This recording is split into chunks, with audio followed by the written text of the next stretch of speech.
to morning mga kasakto. So mga kasakto, first time na i-picture natin yung ating Chinese pitsay o yung ating Super King variety. Chinese pitsay again, tapos na yung ating Litos Icebird. Litos Icebird, tapos crop rotation.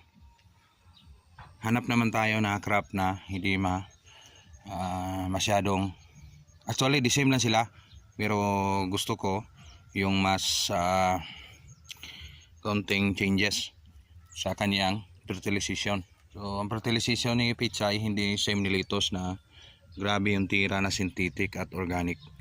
So si pitsay is more on aerial or spray, pero depende naman sa panahon, sumasabayan sa tempo ng panahon.